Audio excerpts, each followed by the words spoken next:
조갑제TV 시청자 여러분 안녕하십니까. 2020년 6월 8일 오전 11시입니다. 오늘은 이재용 삼성전자 부회장에게 아주 긴 하루가 되겠습니다.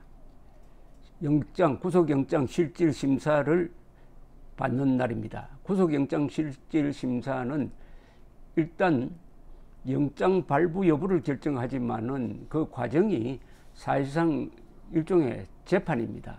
여기서 구속영장이 발부되느냐 기각되느냐에 따라서 본안 사건에 큰 영향을 끼치게 되어 있습니다. 그런데 이번 사건은 좀 복잡합니다. 왜냐하면은 이 부회장 쪽에서 이 검찰이 너무나 편향적으로 몰아세운다 해가지고 검찰 수사심의위원회 외부인으로 구성된 심의위원회에 이 기소가 관행 타당하냐 하는 것을 묻겠다고 발표한 이틀 뒤 지난 4일 전격적으로 구속영장을 청구한 점입니다. 그러니까 검찰 수사심의위원회의 판단을 기다리지 않고 일단 구속영장 청구를 함으로써 검찰 수사심의위원회의 설립 목적이 사실상 의미가 없게 되어버렸습니다. 그렇게 해야 될 정도로 다급한 사건이었느냐, 이재용 씨가 뭐 어디 도망갈 염려가 있는 사람이냐, 이거는 일종의 오기 싸움이 아니냐, 이렇게 비춰지기도 했습니다. 그런데 그 결정 과정에 보면은 윤석열 검찰총장이 서울중앙지검장 이승윤 지검장의 보고를 받고 이 정도 사안에 대해 구속영장을 청구 안 하면은 다른 어떤 화이트 칼라 범죄에 대해서도 영장을 청구할 수 없을 것이다 라면서 영장 청구를 승인했다고 언론에 보도되었습니다. 물론 이것은 제가 확인한 건 아니고 그렇게 언론에 보도된 사실인데, 일단 확실한 것은 검찰총장이 승인했다는 겁니다. 그래서 윤석열 총장에 대한 여러 가지 평가 중에서 이 부분이 한번 곰곰하게 생각하도록 하는 부분입니다. 왜 이렇게 대기업, 세계적 대기업, 그리고 코로나 사태로 어려움을 겪고 있는 대기업 사실상의 총수에 대한 이런 무리한, 그것도 기소 여부를 결정하는 게 아니고 구속입니다. 구속이라는 것은 사람을 잡아놓고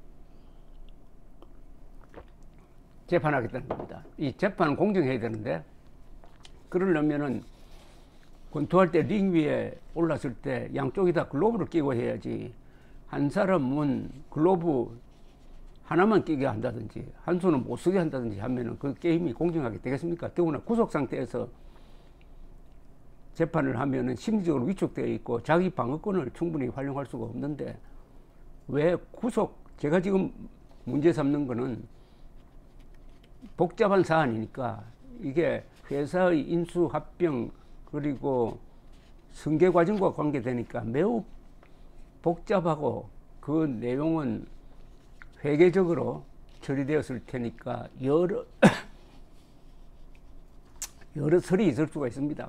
그러나 하나 확실한 것은 무죄 추정 원칙입니다. 불구속 수사 원칙입니다. 여기에는 윤석열 총장의 결정이 그 대원칙에 반하는 것이라는 것은 저는 확실한 이미 입증된 사실이라고 저는 생각합니다. 왜 구속 영장 청구를 하느냐는 겁니다. 형평성의 문제를 따진다면 뭐 더 말할 것도 없죠. 윤석열 총장이 용감하게 수사했다고 하는 울산 시장 선거 관련 부정선거와 관련된 피의자죠. 피의자 10여 명에 대해서는 모조리 불구속 기소를 했습니다. 불구속 기소를 했어요. 그렇다면은 이재용 씨에 대한 이런 무리한 구속영장 청구와는 균형이 맞지 않는다. 그래서 윤석열 총장의 아주 검은 그림자이기도 한 이른바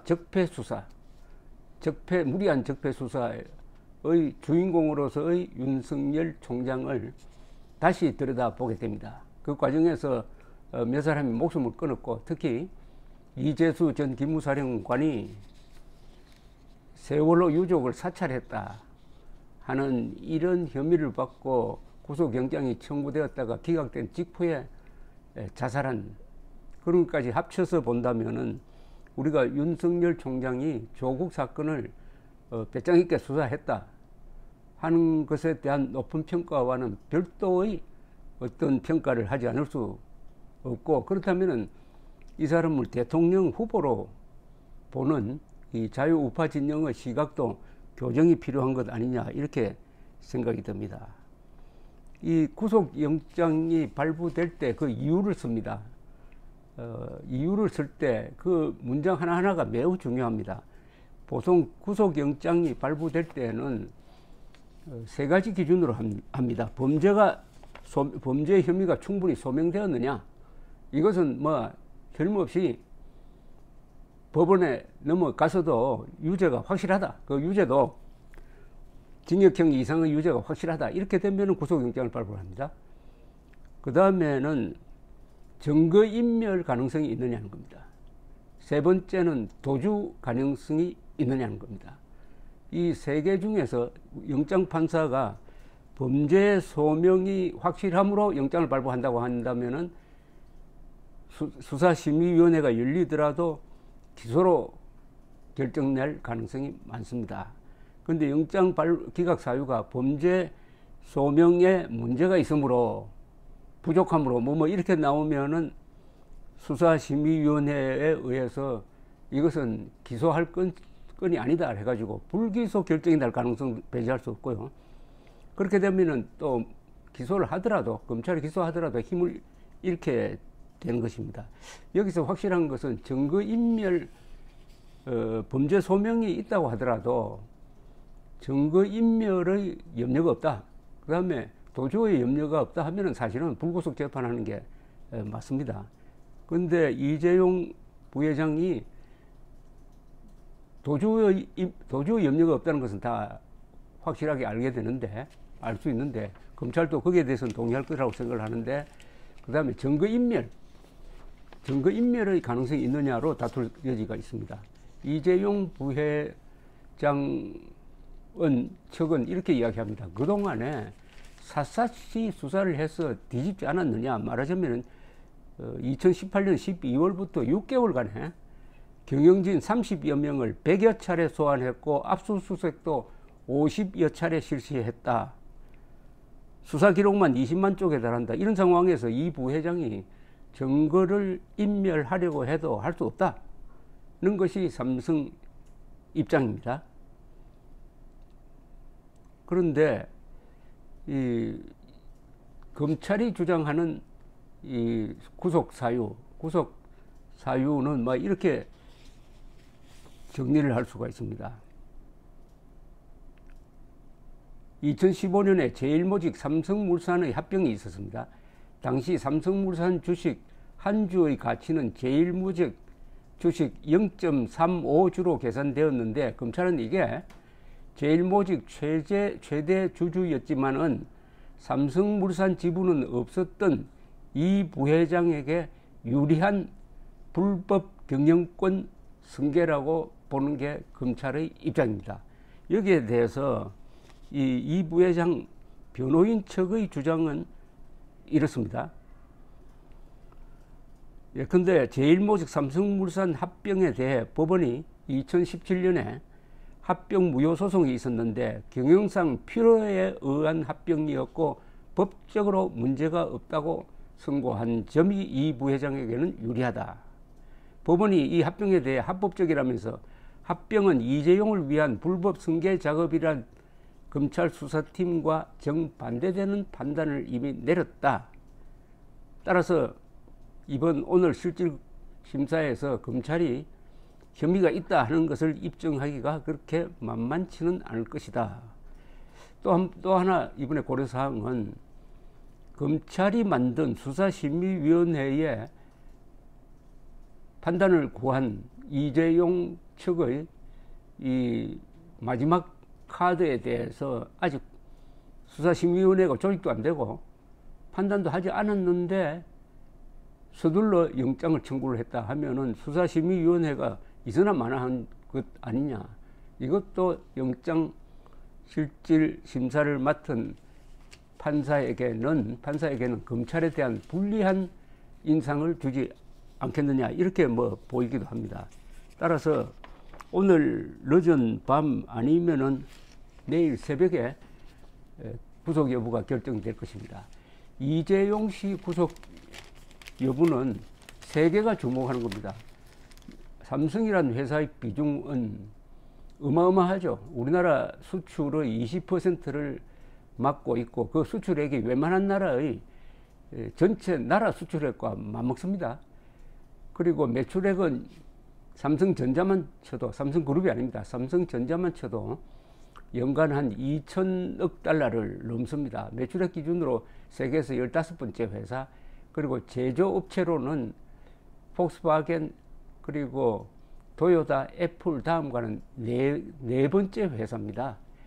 그리고 위기를 맞으면 맞을수록 강해지는 아주 특수 체질을 갖고 있는 이런 회사고, 현금 보유액도 어마어마하고, 그리고 정부에 대한 협조 정신도 대단하고, 또 뿐만 아니라 여러 분야에서 삼성 방식을 확산시켜서 한국의 선진화에 노력하고 있는 이 회사, 세계가 주목하고 있는 회사입니다. 특히 코로나 사태를 맞아가지고 삼성이 잘 견디는 데 대해서 경이롭게 생각하는 사람들이 많습니다.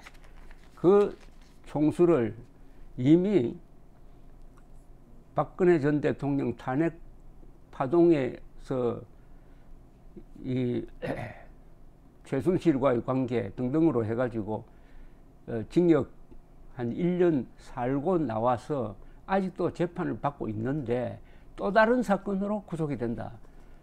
이러면은 국제사회에서 삼성에 대한 여러 가지 제재가 가해질 가능성이 있습니다. 특히 이런 문제에 대해서 엄격한 미국에서 이걸 빌미로 해가지고 삼성전자의 영업활동에 제한을 가하는 법적 조치를 취할 가능성도 있고, 이 회사의 주가가 떨어지는 것은 물론이고 한국 경제에 대한 여러 가지 나쁜 인상도 주게 될 것인데, 특히 한국의 법치에 대해서 외국 기업이 봤을 때 한국의 법치를 믿을 수 있느냐, 그럼 한국에 투자할 수가 있느냐 하는 문제까지 제기하게 되니까, 오늘 아무쪼록 이 영장 실질 심사를 맡은 판사가 종합적으로 이 법리를 물론 기초로 하더라도 이 세상 돌아가는 것을 폭넓게 아는